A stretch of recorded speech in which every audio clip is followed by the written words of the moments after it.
नमस्कार दोस्तों, स्वागत है आपका चैनल योर स्टॉक मार्केट मित्र में। दोस्तों आज 4 जुलाई 2020। आइए देखते हैं करंट वीक में मार्केट में क्या एक्शन रहा और आने वाले वीक में मार्केट में क्या एक्शन हो सकते हैं। तो करंट वीक में मार्केट में एक्शन जाने से पहले देखते हैं पिछले वीक बाजार की क्लोजिंग क्या रही। पिछले वीक बाजार 10,383 पे निफ्टी क्लोज था और बैंक निफ्टी की क्लोजिंग आई थी 21,592। जैसा कि मैंने अपने पिछले वीडियो में आप लोगों से कहा था कि अगर निफ्टी सॉफ्ट नोट पे ट्रेड करता हुआ नजर आए, पर्टिकुलरली मैंने लेवल्स भी आप लोगों को बताए थे कि 10,280 से लेकर के 10,200 के रेंज में आपको निफ्टी में बाइंग करनी है। सिमिलरली बैंक निफ्टी में भी मैंने कहा था कि 21,000 और 20,500 के रेंज में आपको बैंक निफ्टी में बाई करना है। तो एग्जैक्टली उसी नोट पे बाजार ट्रेड करता हुआ नजर आया। एक समय में निफ्टी ने लो बनाया मंडे को लो बनाया 10,250 और उसके बाद वहाँ से एक अप मूव करता हुआ बाजार में नजर आया, कंटिन्यूस अप मूव आया और फाइनली बाजार ने हमारे जो टारगेटेड लेवल्स थे 10,500 और 10,550 वहाँ उस पॉइंट को ट्रेड किया। जैसा कि मैंने अपने पिछले वीडियो में बताया था कि 10,500 के लेवल पे 25 लाख कॉन्ट्रैक्ट जुड़े हुए हैं। तो क्योंकि 10,500 के लेवल पे मैसिव शॉर्ट कवरिंग, वहाँ से एक शॉर्ट कवरिंग ट्रिगर कर सकते हैं, लेकिन ये पॉइंट रीच हुआ ओनली ऑन थर्सडे। और थर्सडे तो एक्सपायरी का फर्स्ट वीकली एक्सपायरी थी, जिसमें जहाँ के बाद जो है बाजार का मोमेंटम थोड़ा सा हाइड होता हुआ नजर आया। हालांकि क्योंकि थर्सडे की एक्सपायरी 10,550 के ऊपर ही नज़र आई, इसकी वजह से वहाँ से भी आपको एक 100 पॉइंट का अप मूव नज़र आया। इवेंचुअली निफ्टी 10,630 का हाई बनाता हुआ और सिमिलरली बैंक निफ्टी 22,344 का हाई बनाता हुआ नजर आया। तो काफ़ी अच्छा, ऑल एंड ऑल काफ़ी अच्छा वीक रहा हमारे लिए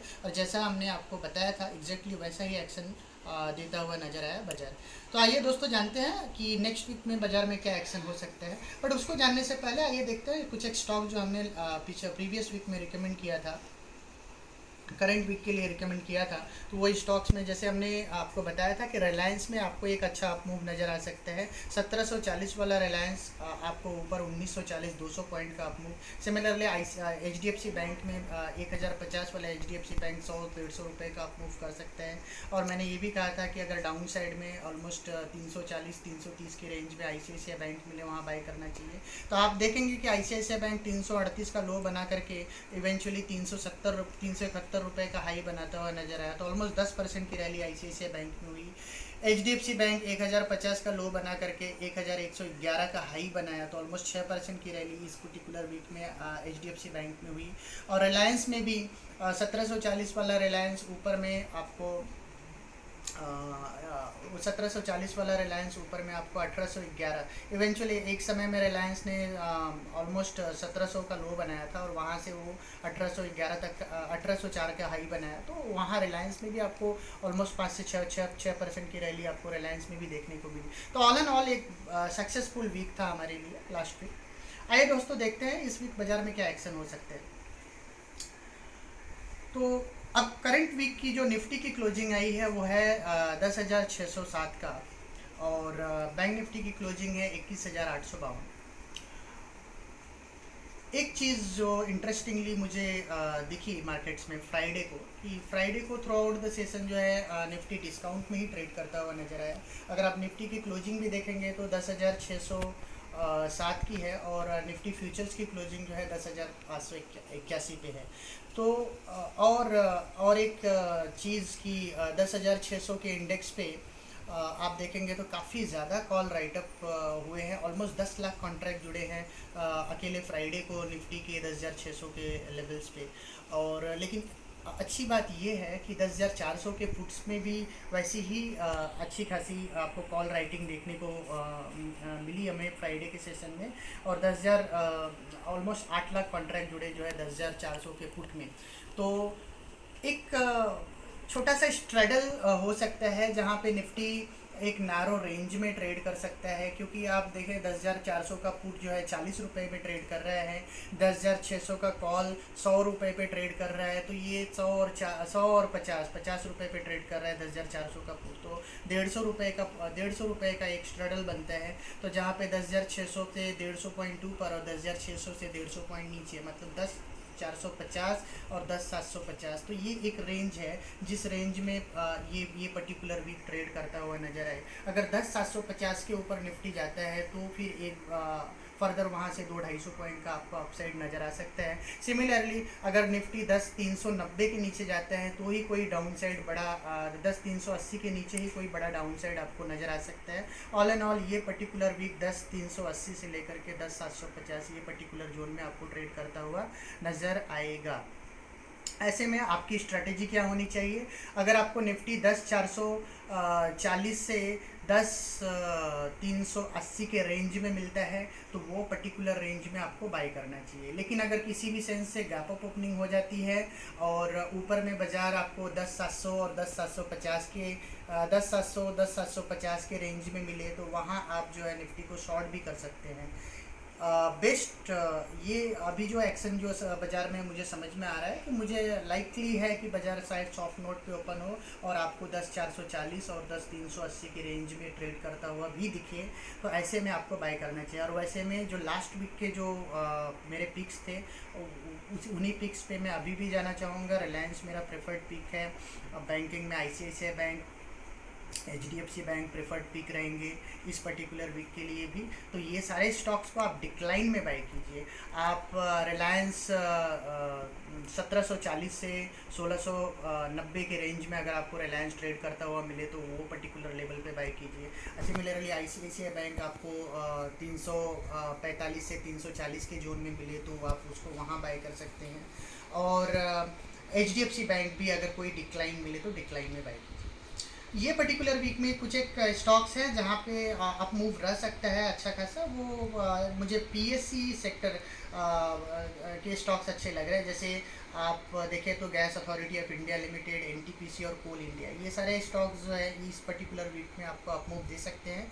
NTPC का रिजल्ट बहुत शानदार आया, 14,000 करोड़ का ऑलमोस्ट क्वार्टरली प्रॉफिट आई है। पिछले क्वार्टर की प्रॉफिट 12,000 करोड़ के आसपास थी। तो आप देखें तो 2,000 करोड़ का गेन है, 14% का राइज है। स्टॉक अभी 94 का प्राइस चल रहा है तो रेडीली 102-103 का प्राइस कर सकता है NTPC। और gas authority of India limited 105 रुपये का भाव है, 105 से 101 के रेंज में बाय कीजिए। 112-113 रुपये का target gas authority of India limited का रहेगा। कोल इंडिया में भी एक आपको अच्छी बाइंग दिख सकती है। ना दोस्तों और एक इंटरेस्टिंग खबर है कि सिप्ला जो कोरोना वायरस, जैसा कि आपको पता है कि कोरोना वायरस काफ़ी तेज़ी से फैल रहा है तो मेडिसिन्स की काफ़ी रिक्वायरमेंट है। अब आप देखेंगे कोरोना वायरस की मेडिसिन्स की काफ़ी कमी है इंडिया में भी। तो कोरोना वायरस की जो सबसे सक्सेसफुल मेडिसिन है वो है रेमडेसिविर। तो रेमडेसिविर सिप्ला जो है इंडियन मार्केट्स में रेमडेसिविर को लॉन्च कर रहे हैं। तो उसका एक एडवांटेज आपको सिप्ला में देखने को मिल सकता है। करंट मार्केट प्राइस सिप्ला का 638 रुपये है।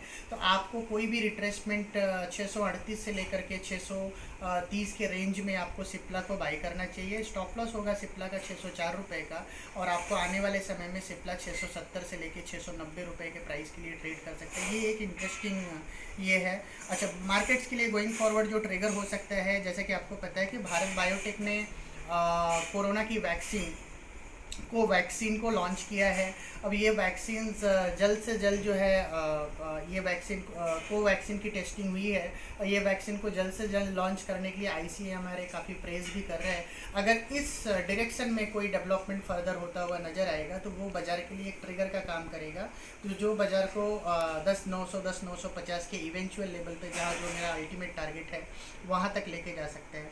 दोस्तों मैं और एक इंटरेस्टिंग चीज़ आप लोगों को बताना चाहूँगा। अगर आप 2 मार्च 2020 निफ्टी 11,433 पे ट्रेड कर रहा था और सेम डे में निफ्टी ने 11,036 का लो बनाया था, बट देन 11,000 के साइकोलॉजिकल लेवल को नहीं तोड़ा था और उसके बाद ऑलमोस्ट 3 से 4 दिन निफ्टी कंसोलिडेट होता हुआ नजर आया था और उसके बाद निफ्टी ने 11,000 के साइकोलॉजिकल लेवल को तोड़ा था। तो जिस कैंडल ने 11,000 के साइकोलॉजिकल लेवल को तोड़ा था उसका हाई और लो जो है, हाई था 11,035 और लो था 11,827। तो ये मेरे लिए कैंडल ऑफ कंट्रोल है। तो मुझे ऐसा लगता है कि जब तक निफ्टी ये पर्टिकुलर जोन को एक बार निफ्टी टेस्ट करने की कोशिश करेगा, प्रेफरेबली इस ये वीक तो नैरो बैंड में रहेगा, मे बी नेक्स्ट वीक, क्योंकि नेक्स्ट वीक, क्योंकि उस वीक में आपको रिलायंस का एजीएम भी हमको मिलेगा, और 15 जुलाई को रिलायंस के एजीएम है। और कोरोना की जो आईसीएमआर जो प्रेस कर रहा है कोवैक्सीन के लिए, अगर उसमें कोई फर्दर डेवलपमेंट होता है तो वो डेवलपमेंट की वजह से भी बाज़ार में एक अच्छा सा रैली ट्रिगर हो सकता है। तो ये पर्टिकुलर वीक को मैं रिट्रीट बोलूँगा, जहाँ से हम चले थे पिछले वीक में वहाँ वापस हम जा सकते हैं। तो ये रिट्रीट का वीक है, और इसके बाद वाला वीक जो है, जो कमिंग वीक है वो रिट्रीट का रहेगा। उसके बाद वाला जो वीक रहेगा उसमें काफ़ी सारा एक्शन आपको दिख सकता है। तो फॉर द टाइम बीइंग इस वीक आप अपनी ट्रेडिंग एक्टिविटी को बहुत ही कॉशियस नोट पे रखें और बहुत अलर्ट होकर के ट्रेड करें, बिकॉज आपको, क्योंकि जब बाज़ार नैरो बैंड में रहेगा तो आपके दोनों साइड के स्टॉप लॉसेस ट्रिगर हो सकते हैं। तो किसी भी स्टॉक में अगर आपको अच्छे स्टॉक्स में अगर आपको कोई बड़ी गिरावट दिखती है तो वहाँ उसको बाई कीजिए। कोई बड़ा रैली दिखता है तो सेलिंग के लिए यूज किया जा सकता है, बिकॉज बाज़ार ये पर्टिकुलर वीक में मुझे ऐसा लगता है कि नैरो बैंड में ट्रेड कर सकते हैं। तो दोस्तों और एक चीज़ है कि मैं आप लोगों के साथ शेयर करता हूँ, जैसा कि हमारी गवर्नमेंट ने पावर गियर्स के इंपोर्ट पे बैन लगा दिया है। चाइनीज़ इंपोर्ट पे बैन लगा दिया है। तो ग्रेजुअली अगर आप देखेंगे तो पिछले 3-4 सालों से पावर गियर सेगमेंट में चाइनीज़ इन्वेस्टन काफ़ी हो रहा था, और वहाँ पे चाइनीज़ कंपनियों का धीरे धीरे जो है मार्केट शेयर वो कब्जा कर रही थी। बट क्योंकि अब ये डेवलपमेंट में हाई टेंशन के इन्वायरमेंट, जब ऐसे समय में जब गवर्नमेंट ने ये एक्शन लिया है, तो कुछ एक कंपनीज़ है जिनको फ़ायदा हो सकता है पावर गियर सेगमेंट में। ये स्टोरी को मैं फर्दर ब्रेक करूँगा अपने नेक्स्ट वीडियो में, जहाँ पे मैं कुछ एक मिड कैप स्टॉक बताऊँगा जो इस पावर गियर बैन के बेनिफिशियरी हो सकते हैं। ये मैं आपको अपने मिड कैप सेगमेंट के सेक्शन में आपको नेक्स्ट वीडियो में आपके साथ शेयर करूँगा। दोस्तों आप लोग बताइए कि मेरे वीडियोज़ आपको पिछले वीक के या उसके पिछले वीक के और सारी वीडियोज़ आपको कैसे लगे, आप कमेंट कीजिए। और उसके अलावा जो है मेरे चैनल्स को सब्सक्राइब कीजिए और ढेर सारे शेयर्स और लाइक दीजिए। और एक इंटरेस्टिंग बात दोस्तों, कि जैसा कि मैंने कहा कि अब क्योंकि धीरे धीरे ग्रेजुअली निफ्टी का जो बेस है वो बढ़ते जा रहे हैं, अब for the time being Nifty का जो स्टॉप लॉस रहेगा 10,380 का है। अगर उसके नीचे निफ्टी ट्रेड करता हुआ नज़र आए तो इंटरेस्टिंगली निफ्टी 10,000 के लेवल्स को टच करता हुआ नज़र आएगा। बट एट द मोमेंट ऐसा कुछ नहीं लग रहा है। ये पर्टिकुलर वीक नैरो बैंड में ट्रेड कर सकता है, जैसा कि मैंने आपको ऑलरेडी वीडियो में बताया है। तब तक के लिए दोस्तों मैं नेक्स्ट वीडियो का वेट कीजिए, जहाँ पे मैं आपको मिड कैप सेगमेंट में कुछ एक इंटरेस्टिंग स्टॉक्स लेके आऊँगा। तब तक के लिए दोस्तों नमस्कार, धन्यवाद।